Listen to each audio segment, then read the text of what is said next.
I knew that we didn't achieve those. Some of that was 100% on me, and some of that were things that, honestly, what I think to be the worst are things that I couldn't control.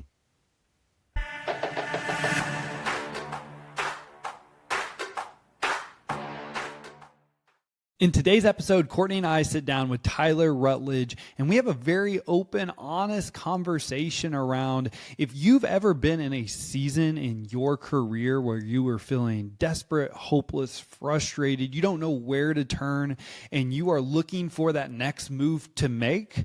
This episode is for you. So with that being said, let's start the show. Hey, welcome to the Insurance Buzz. We are your host, Michael and Courtney Weaver, and we have a very special guest with us today, Rockstar agent Tyler Rutledge. Tyler, what's going on, my man? I'm good, guys. Are y'all okay? Dude, we are doing so good. I am so excited Incredible. to get into the conversation today. I'm very grateful that you were willing to come on to the Buzz Brothers. So welcome again. Buzz Brothers, I like that. Yeah, man, that's what I'm talking about. There we go. But we're baby. talking about the podcast. No, nothing else. Oh, this is going to be good. This is going to be good. So let's get into it just a little bit. Where I want to start is you participated in the 30 Life in 5 Days Challenge, and you had really great success. So I would love to know just what your experience was during the 30 Life in 5 Days Challenge, the success that you had, and maybe the continued success that you're still having a few months after the challenge. Yeah, that's funny because that was one of the things that I was thinking about is in the actual challenge. So we knew coming off of last year, very little rollover. We just didn't have the end of the year that we needed, that we were going to have to come out in that first quarter and really make a splash. And so I've seen you do this for years, and I was like, all right, we got to take some action. We got it because we got an uphill battle. And it was me plus one employee that was licensed to sell life, and she and I, her name is Drew, and she's an actual rock star.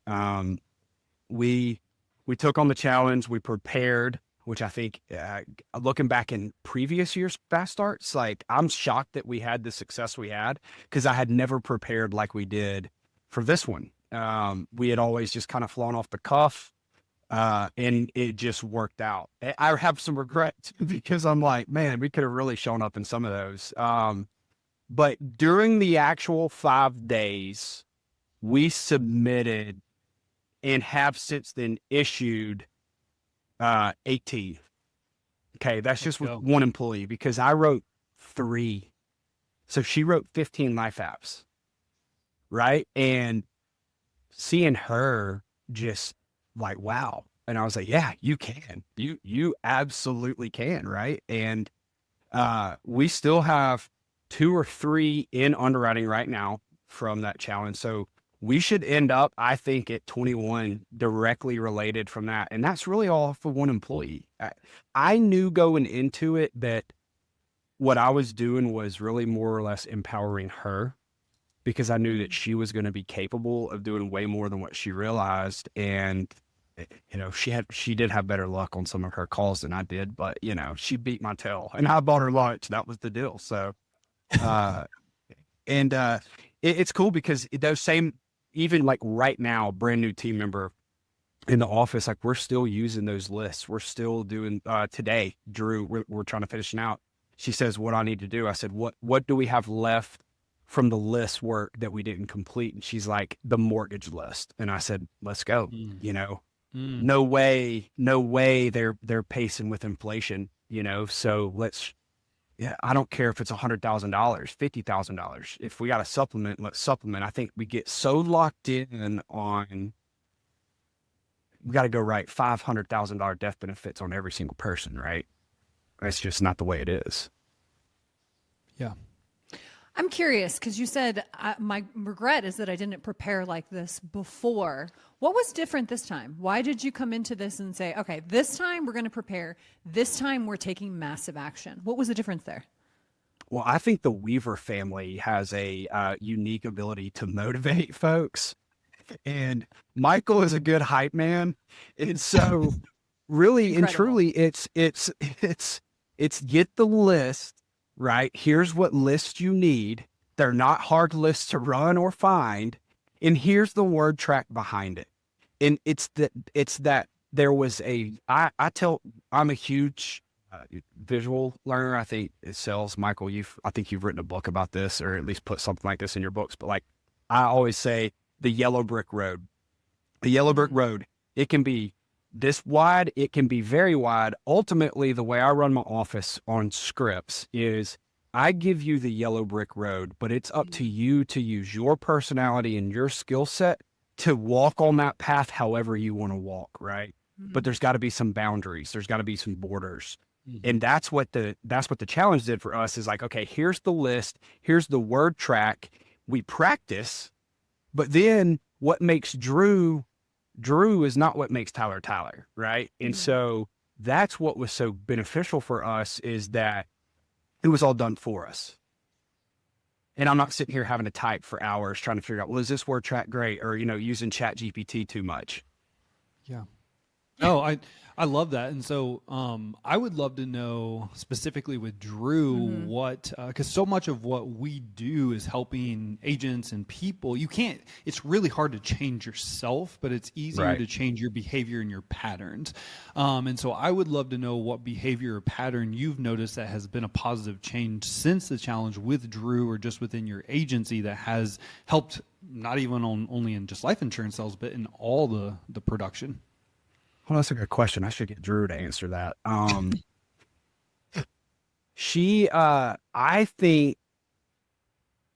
think one of my greatest skill sets, is empowering other people to do things. I admittedly, like, I'm not going to be the best person at making cold calls. I didn't get into this for that. I'm not the best person at making cold calls. I'm not the best person at calling lists and stuff, but I hire people who are good at those things and then empower them to do that. And I think with Drew, she came from a State Farm office who's far higher performing office than what we are. More team members, just different market area too.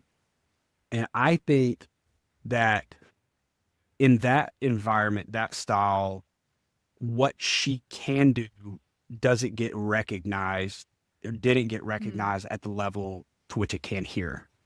So she can thrive here. Smaller team. I'm way more, I'm not as rigid. Culture. Like literally how you guys are talking to me, that is how this place is.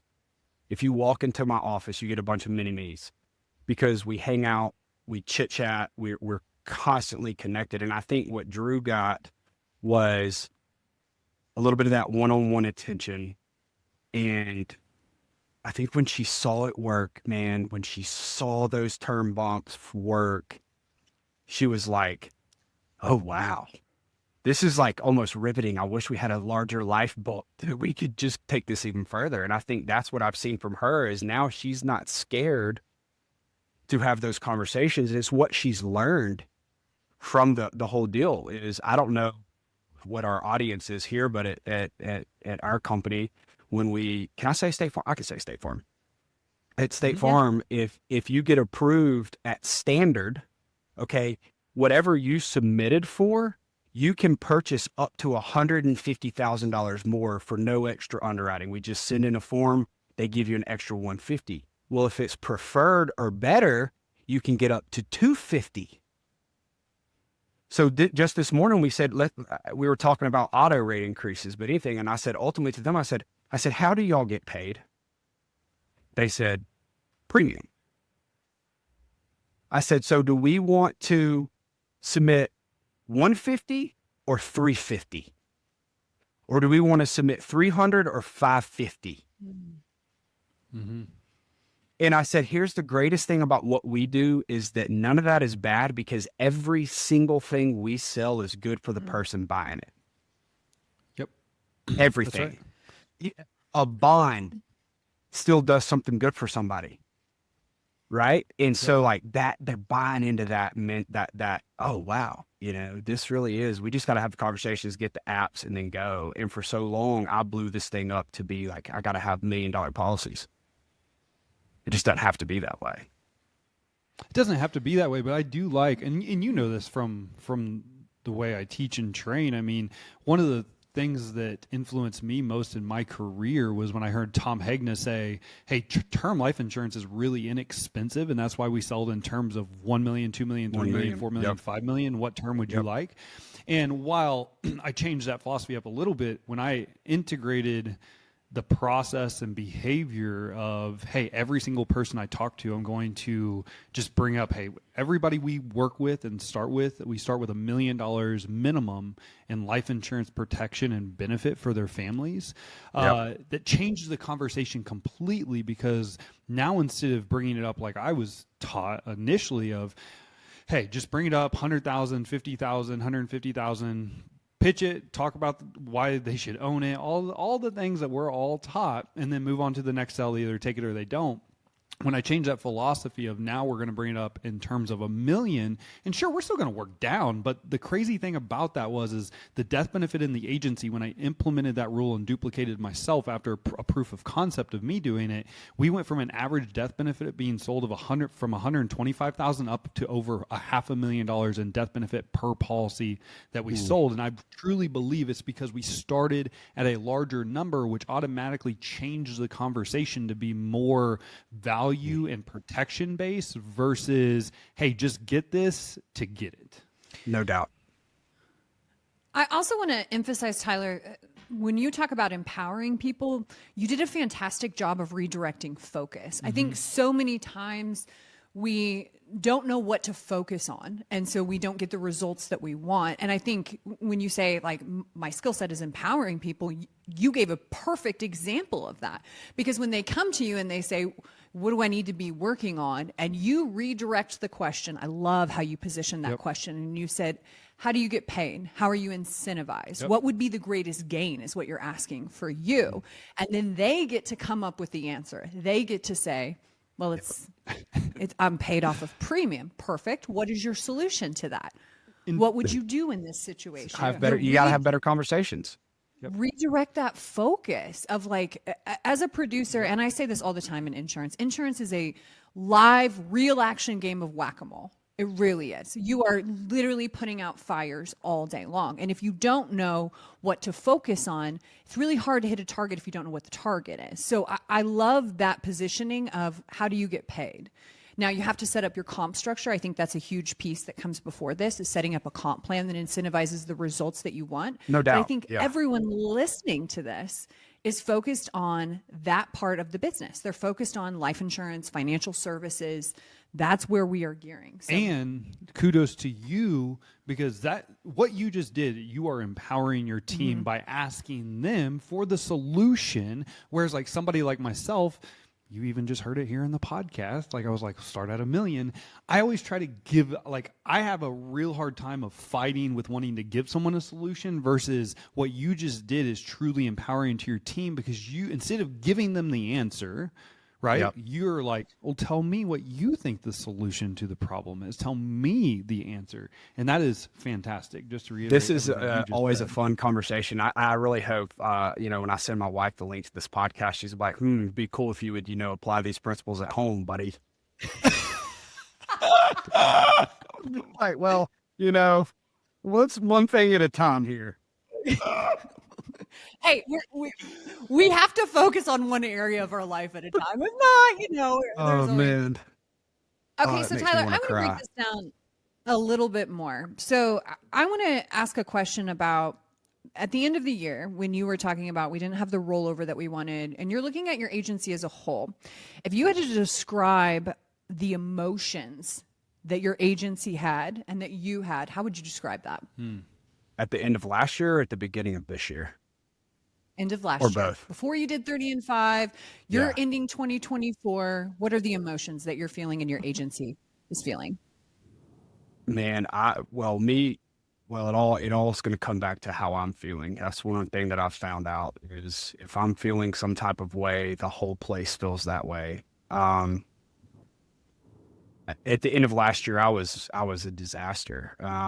We just didn't have the year. It's the first time in my career that it was that bad. I mean, when I say that bad, with no auto growth, no fire growth, no travel incentive, no scorecard, all things that I've become very accustomed to, things things that I have taken for granted. Um, and I knew that we didn't achieve those. Some of that was 100% on me, and some of that were things that, honestly, what I think to be the worst are things that I couldn't control. And so going into the end of the year, I felt hopeless. I felt like a failure, and I realized in the moment leading into January 1st that I had placed way too much of my identity in what I do for a living and not who I am as a person. Okay, Did that so answer your you're question? going. Yeah, absolutely. Mm-hmm. So you're working through this process, and you're like, okay, I'm defeated. I'm hopeless. I have no gratitude in my life for the things that I used to have that are no longer here, and you're just down. What's your action step? What's your immediate, like, okay, I need to focus on myself versus focusing on my identity as an insurance agent? What's the first thing that you're like, okay, where do you go? What do you do? Maybe this is crazy, but I mean, I've got a really good team of people around me for my mental health, my personal life. The first thing that I would say is honestly, I go to my wife. She's a very wise person and has the ability to help me see the good when I can't. And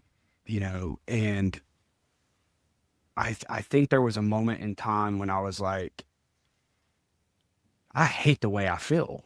I just hated that. I hated feeling that I wasn't accomplishing what I set out to accomplish, because when I got into this business, I had a fire. I was out to prove some people, some people that doubted me at specific places in my life. I can tell you who they were and where they were when they doubted me. Uh, yeah, exactly.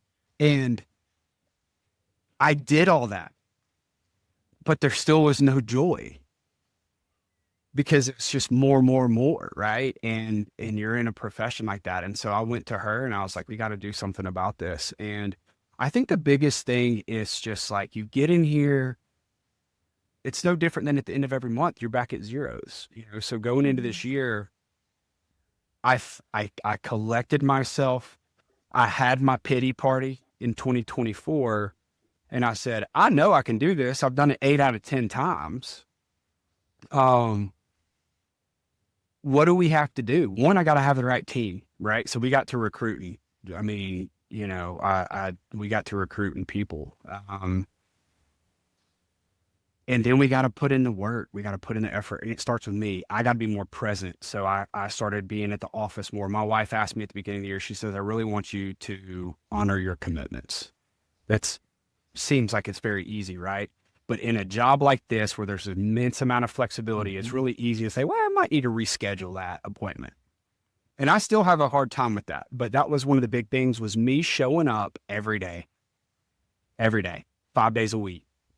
And for a while I was working more like 4 days a week, and that's okay. I'm not saying that I'm never going to get back to that model. It's just, I knew going into this year, I was going to have to lead by example, be here, had to sacrifice some family time that, was hard, but that was it, man. Just showing up and helping them. The two at the time was 2 ladies in here. Now I've got 3.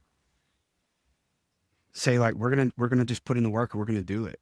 And then making phone calls. I was like, all right, I gotta make phone calls. I'm gonna actually have to pick up, well, not a phone anymore, but I'm gonna have to use my computer to make some phone calls. And I did,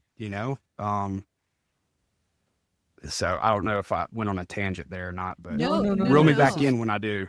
No, this is great. So you're talking about behaviors and patterns, Yeah. And new patterns that you are implementing this year that you're seeing success from. So that's where my curiosity is, just like, what patterns or behaviors did maybe you see in 23 that either you didn't like or gave you a feeling that didn't feel good, that those are now the pattern? Like, have you implemented any new behaviors or patterns this year besides those 2 or 3 that you just shared with us? I'm spending time with the team. I say the ladies, they're my ladies, I love it. but I'm spending time with them. I'm sure there's a million people that are going to have a difference. And I've thought about, we don't have like a standing team meeting because we're having many team meetings every single day. Something comes up, a claim situation. We're going to huddle real quick. Hey guys, like Jessica just took on this claim situation. Let me tell you a little bit about what happened, how State Farm views it, how we were able to help this person or not. Here's why we did what we did, right? And so like we're having little team meetings, 5-minute huddles, 4, 5, 6 times a day, because for me and my brain, squirrel, I got to take care of what I got to take care of on the spot. Like right then, I got to do it.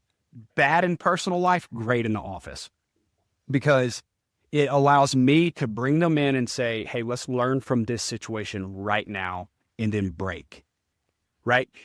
Even Michael, even on a life sale, the $150,000 increase, the $250,000 increase, that was something that I had to do a little bit of research on because it used to be 2 million. Well, you know, you're out of the game for a year and then all of a sudden you come back, you're like, oh, well, that changed. But we coached that on the spot. The very next issued policy, she executes, right? Whereas if I'd have said, well, let's wait till next week's team meeting, we could have missed the opportunity. Or I got to say, hey, call all those people back, right? And now you're having to work backwards when it's easier just for me to take it right there on the spot. So I'm spending time with them all the time, just tons of time practicing. I am obsessed with this conversation. I hear two major things, and I can relate to this so much. The hunger that I had at 26, at 28, when I was first starting business, when I was first becoming an entrepreneur, I didn't have as many poker chips. So it was easy for me to go all in. I was like, let's freaking go. Let's push everything that we have. I have nothing to lose. I'm just out here to prove not only to other people, but to myself that I can do it. And then you go through this process and you accumulate all of these skills and you navigate challenges and you start to build confidence. And for me, what happened is two things. I lost my hunger because I got what I wanted. But then the thing that I got didn't fill the hole that I was trying to fill. The plastic trophies, the top of the list, the name on the leaderboard. It didn't have the same feeling. The bonuses. Yeah, so for me, what I started doing was to self-sabotage because I'm like, why would I continue to build success if I'm just going to get to the top of the mountain, have to go through all of these challenges again, and it's not going to feel good? Still feel like shit. Yeah, it's crazy. It's interesting because that's literally that's my life right there. Yeah. So the thing that I am still navigating, that I still go through, is leverage. What is the bigger thing that I am trying to get that goes beyond hunger and becomes this ferocious appetite? So it's no longer an X amount of money in my bank account or hitting a goal that everyone else has already hit. Now it's like, okay, what's the bigger mission that I have behind this? So I would ask you, as you move forward and you've already had all of this success, is there something inside of you that's like, if this doesn't happen in my life, this will be so much pain that I will not be able to live with myself? 1,000%. It's peace. It's peace. It's being able to, I tell my wife this. I mean, like y'all going to hear me talk a lot about Allie. I love her to death. She's just been, try not to cry, but just we've been through a lot. We've been through more in 10 years of marriage than what most people should experience in a lifetime of marriage. And so for me, it's peace. Like I pray all the time, like, God, just give me peace. You know, like I want to know that I had a good, I was good that day, not like legalistic good, but that I'm working in a way that's fulfilling, that I'm treating my wife and my kids in a way that's fulfilling to them and in a place of safety for them, that I'm creating a work culture, right? There's a lot that we have as business owners. You all know, it's just a lot of pressure. There's a lot of tug and pull. And for me, it's like for the longest time was motivated by the lack of peace, because it gave me something to stay busy so I didn't have to sit in my own body, you know, and be with me. Because guess what? I can't run away from me. I can't outwork me. I can't out money me. You give me a $20 million scorecard tomorrow and I'm gonna be like, well, how do I get 21 million the next year? Right. And like, that's what drove me forever was like lack of peace, just being content, not lazy, but like being able to not have to deal. And I think now it's peace. It's sleeping well at night. That's what, if I can't stay in a state of peacefulness, like it's going to drive me insane. So let's quantify this a little bit because peace looks different on everyone. So let's distill this down. If you had to describe peace for you, if you had to paint the picture of peace, what does that look like? Wow, that's a good one, Courtney. I've really not considered that. I think a job well done here transitions so much to home. And what I mean by that is I'm here more than I am at home for the most part on a normal day. So what happens here transitions at home.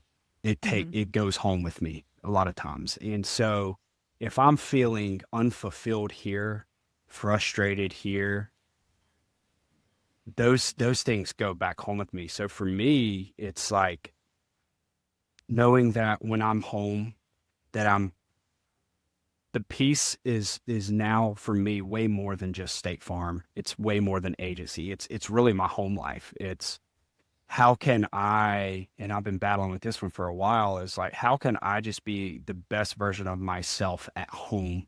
Because it's really easy for me to be the best version of myself at work.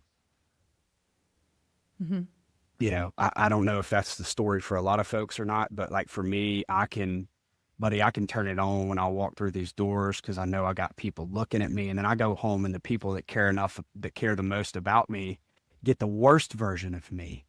And so I'm trying to figure that out. So peace for me would look like how am I treating the people that I love the most? That's when you can tell, is Tyler being peaceful or not? All right, do me a favor. Shake it out. Shake your body out. Because we went down. Yeah, we're going to go up. Okay, because I want to get even more clear. Yeah, because what we're doing, and we all do this, is we start using these big fat words and we say, I want peace and I want fulfillment and I want a job well done and I want to show up and I want to give my best. And our brain goes, what the F does that mean? Right. What do I focus on? So let's give our brains something to focus on. Let's say one thing. Okay, if you had to describe you at your best, specifically words, patterns, belief systems at home, we're not going to use at work because at work we can turn it on, we can turn it off. I'm talking about with the people that you love the most, the people that are going to forgive you and show up with unconditional love. If you had to describe, when Tyler is at his best, he is operating like this. He believes this. These are his daily disciplines. This is how he's showing up and giving love. This is what he's listening to. This is what he's committed to. This is who he is. This is what he's focused on. Give me that. Give me it in like 30 seconds in a commercial. Yeah. It's like take you on to church. I mean, so I wake up every single day. I read my Bible. That's the first thing I do. I take in God's word. I've been doing that for a few years now. Crazy. I hydrate with, I'm working with a functional nutritionist right now, and she has me crushing first thing in the morning, organic lemon juice and water and kind of getting me rolling that way. 2 cups of black coffee before the family wakes up. I have to be the first one up because Allie likes to sleep in a little bit and then the kids come in. And if I haven't like gotten my brain like situated and I get into the chaos, I'm out. It's going to be hard to recover from there. I'm so regimented. I drop the kids off at school, then I'm absolutely crushing out some praise and worship music. And then I flip it over to sports talk radio right before I walk into the door just to see what's going on there. And then I get in here and I have one more cup of coffee and then I go to the gym at 9:30 to 10:30 every day. And like, that's my day. And if I deviate from that, depending on reason why I'm deviating, if it's play golf and I give up my exercise, I'm okay. But if I'm giving up exercise to go eat breakfast, then I've left what's best for Tyler. So out of these daily disciplines, and I love all of this, how consistently are you doing this right now? 5 days a week Okay. on the exercise and stuff like that. I read my Bible every day, 365 days a year. Okay. So would you consider, so you're doing this 5 days a week. You're already killing this. Would you say that you're at your best right now at home? You know, no, always got to get better at home. Okay. So what would getting better at home look like? Let's keep going. Let's keep Hey, going. y'all are taking me down. Y'all are like my therapist right now, asking me Oh, questions that make yeah. me Because uncomfortable here's the in a deal. good way. We are Um, looking for an outcome and we say, oh, it's so hard to change myself. And it is hard to change yourself. We're just going to change a pattern or a belief system that we have. Those are easy to change. A I pattern is I so easy to change. I think the number one thing that I would that would be my biggest thing is um yeah, it's a tough one. When I get frustrated, the first thing that flips on my lid is my mouth. I treat myself like crap. I beat Mm, myself up, and then that turns into not physically beating up my family, but like dad, you can tell when daddy's not in a good mood. Daddy's had a bad day. Daddy got off to a bad start. And then we talk about having to make our amends really quickly with children and with each other. And, when I'm at my best, there's very few amends being made, mm. right? Because things are just flowing.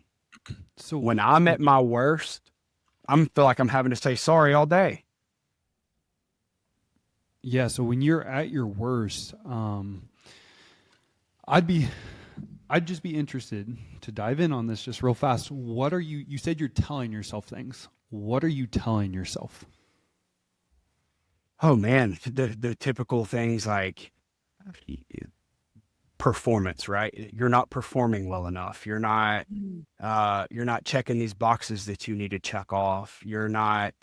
Uh you're not worthy of a peaceful day. Mm, there it You is. you've gotta you have to do more to be whatever it is that you're trying to be. It's like you better just keep performing, keep going, keep going, keep going. And then, that's the big issue. And then being comfortable, being vulnerable Hmm. to say, I just don't feel worthy. I just don't feel good, you know? I just, and then when all that comes to a head, it comes out on the wrong people. Mm. Tyler, thank you for sharing that. But thank you for asking. Yeah, that is, I understand that deeply to my Mm-hmm. core. We're going to go up again. Let's pull out up. Let's go. Shake it out. Shake it out. Shake it out. I'm not good enough. I'm not worthy. Who am I to do this? What will people say? You're not smart enough. You're not capable. It's never going to be enough. Why aren't you happy? All of those things. And frustration and anger cannot live where gratitude grows. So it's important to pay attention because we all have triggers. We all have things that set us down this spiral where we start going, and we all have our own special formula of how we like to beat ourselves up. And it's Yes. vicious. Yeah, and Vicious. I think and Tyler, you may or not know anyone like this, but I know a few of our peers that started in and you may know like they do really well and then all of a sudden it's like a plateau or it's like they don't go any further after like year 2, year 3, year 4 and in my belief or what it's the stories we tell ourselves. Like I can relate to this so much what you're saying. um it's the stories you tell yourself that ends up causing that plateau, and then you bring it home with you Mm, and you tell yourself things that probably aren't really true, but you believe them to be true. Yeah. absolutely. And so now I'll leave it up to you, but how do we push through that? Well, and I think it's important to first recognize that this is a pattern, like that you are being triggered, frustration, Mm-hmm. anger, rage, sadness, Hopelessness. grief, Yep. yeah, despair. Those are all emotions that are triggered by thoughts. So what we have to do is change our thought. And that's why I in the beginning was talking about what we focus on. We get the life that we focus on. So it's an easy thing to do is just catch the pattern. Okay, I'm Right. doing this pattern again. I'm walking down this same path, but I want a different result this time. So that's why we're moving our body, because so many times we're Yep. sedentary. And if you even think about somebody who is frustrated, they're going to carry themselves differently than somebody who is optimistic and ready to take on the world. So it's a Absolutely. smile and gratitude, baby. That Yeah. is literally all we have to do. Just your posture alone. Like, Posture. Yep. So But I got a world-class therapist who helps me through this stuff. Like when you walk and you stand up, if you like the outstretched arms are super vulnerable position, right? But like if you practice it in a way where you become just big, right? It creates a confidence that's super weird. But like you got to get past that vulnerable stage of allowing your hands to be, out. It's a vulnerable position. Um, but no, I love that. That's such good stuff. So let's go into gratitude, because that's an easy one for me to shift. Like when I am frustrated or when I'm angry, I start thinking about things that I am grateful for.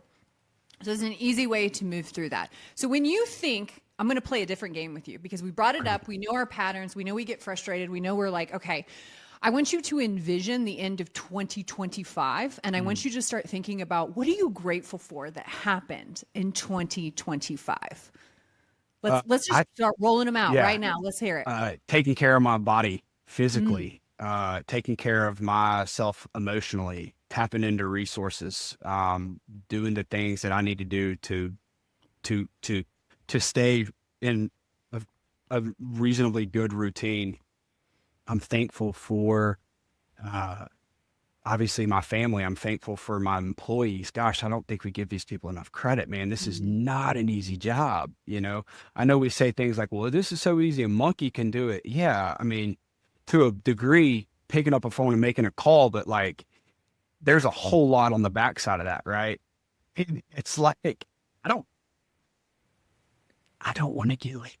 Um, right? Like, so I think for me, it's showing gratitude to the people that do show up and quit focusing on the people that don't work out or don't come to work or don't put in the effort because they've got poor, self motivation or whatever it may be. Um, I think it's to be genuinely grateful for the failures that you learn from.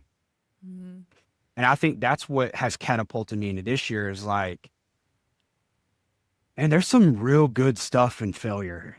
There's Ooh. some real good stuff in falling short, you know. And then if you can read, I think for me, it's like being grateful that I'm getting more mentally sharp where I can actually even think about that, right? Because for the longest time, I would just sit in it and just waller in the mess. And now it's like being grateful for the mess. I'm glad that last year I came out smelling like poo because when I got that fresh shower this year and really started looking into this deal, I'm like, you know what, man, it really ain't that bad. Like, I got a good life. I got healthy kids, right? I mean, I got two people that still show up to work every single day, now three, so that I don't have to be here right at 8:30 and leave at 5:30. Yeah, I mean, there's just so much to be grateful for that I think we overlook in that day to day. So what does life look like at the end of 2025? I think that's where that peace comes in that I've been talking about. I think you can look back and say, job well done. With the results are the results. If you're happy with what you put in to get there and you got there, then let's go. Let's go, baby. I, Well yeah, done, sir. Let's go. I hear y'all talking about the plastic trophies and stuff, y'all, and I'm just telling you for far too long, I just was so obsessed with that. And one of my good buddies this past year, his name is Drew. He knows my story with just my mentals and just how hard I am on myself. And he looked at me and he was like, dude, nobody cares how good of a State Farm you agent or how good of a State Farm agent you are except for you. I was like, man, like that kind of hit hard because I was like, I put this pressure on me. I don't have to check the reports. And by the way, I haven't checked them since about August of last year. And I told some of my good buddies that I said, y'all let me know when I get back in the top 10. Till then, like, I don't know where I'm at. I have no idea. Don't know. And it's okay because guess what? There's freedom in that. We're getting in and we're just doing what we got to do every day. And if we get back in the top 10, we get back in the top 10. If not, then that's okay too. That means there's 9 people ahead of me that are really, really good. I love it, man. If you had to give somebody advice that is going through the same season that you were going through at the end of 2024, they feel like a disaster, they're defeated, they feel hopeless, what advice would you give them? Who's around you? Who's taking on your energy? Who's giving you energy? I would say do a real quick community snapshot. You know, you're what they say, a reflection of the closest 5 people or the people you spend 5 people you spend the most time with. So who are you with? I have realized that I had built some very toxic relationships. And so we've really had to peel those away. So I would tell someone is one, who are you with? Who do you have that you can talk to? What are y'all talking about? Are they an enabler or are they an encourager? And then I would say, I know this is so cliche, that don't stop. Don't stop. Just figure out where you're at. And if you aren't satisfied with it, do some introspective work and say, what in my life do I have control over? Am I maximizing that? Right? And then what do I not have control over? And then what is my process to kind of let that stuff go? I would say that would be my biggest thing, is to just push through. Put it in 4-wheel drive if you have to. Take it off road, baby. Yeah, girl, let's go. You have to. You have to, because the only time you actually fail is when you stop. Yep. Everything else, you're just learning. You are literally, all of this is an experiment, and it's just for us to grow, because the more that you grow, the more you have to give. The more you can say, I went through that. Let me tell you how I went through this. Let me give back to you. That's the whole point of this. If you never have problems, you're never growing. You're going to be the same person the whole time. I think if you never have problems, your problem is that you're moving backwards. Or that you're blind and that you're not willing to really look at it. I think too, you know, one of the things that I'm learning the older I get and the longer I'm in business and the more I'm actually trying to work is that, like, there's just been so many times, and I say this because when I go back and listen to this, it's going to hold me accountable, where I was really good at saying one thing and doing another thing. Right. And I think that's what I'm really trying to work on. That's why my wife is saying, hey, honor your commitments, right? Because if I'm making a commitment and I'm not honoring it, then that means I said one thing, but I did another. Right. And I do. I mean, self-admittedly, I have an issue with that. And there's a lot of layers to that. And I know what those layers are and what is in my life that has impacted that. But this year, I have tried to be very much more proactive about, I am going to do what I say. Yeah. Promises are words. A commitment takes action. Yep. A new pattern. A new And pattern. it's hard sometimes. Oh, yeah. That's how it's designed. That's how we grow. Again, like, the more you look at your challenges as blessings of, thank you for this, there will be a gift in this. It might have been wrapped in absolute dog shit, but thank you. There is something there. I believe that. I believe this whole point is for us to grow. Yeah, it's the saying, life is happening for us, not to to you. us. Yeah. And truly, I mean, if you adopt that mindset, That's good stuff. And that belief system. It's not even a mindset. It's a belief system. So, Tyler, this has been awesome, man. You know what? I have to celebrate you, Tyler, because I love these conversations. It helps me grow. I know that there are so many people that are listening that are like, thank you. Thank you for saying this. I'm not alone. I'm not broken. There's nothing that needs to be fixed. We're just learning. We're all learning from each other. Yep. Absolutely. That's right. I really hope that there are people out there that may be on the cusp of just being like, I just don't know if I can keep going through this still, and if it's your job and it's causing, and this is where I had to do some serious introspective work. If it's your job that's causing that much strife and grief in your life, like, are you in the right job? Mm. Mm. I think people have to be brave, and sometimes, like, you have to take drastic measures to achieve the results. And if that is peace, if that is more flexible schedule and you're working 80 hours a week, well, then guess what? You may have to take a bit of a pay decrease, but take care of yourself and don't get bogged down in the stuff that's not producing fruit. Mm. Yeah. So good. So good. Tyler, Yep. if somebody wanted to connect with you after this episode or just follow you, what would be the best way for them to do that? Oh my goodness. If you want to have a conversation with me, if you need some encouragement, I'm so grateful to be able to provide encouragement whenever I can. I like to go based off my calendar. So my email address would be, and you guys can plug that in the show notes if Yep. you'd like. Oh, yeah. is, Yep. Tyler at planwithtyler.com. And you find me on social media. I'm Tyler _ Rutledge on Instagram, which is where I post most of my family and personal life.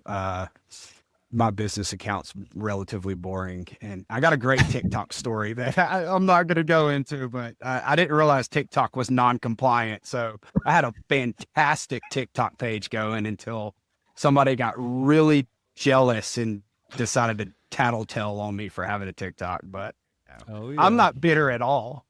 Haters gonna hate. Haters gonna hate. All right, Tyler. This has been Hold good. on. Can I give a shout out to Allie? Allie Yeah, was brought give a up shout out so to many Allie. times.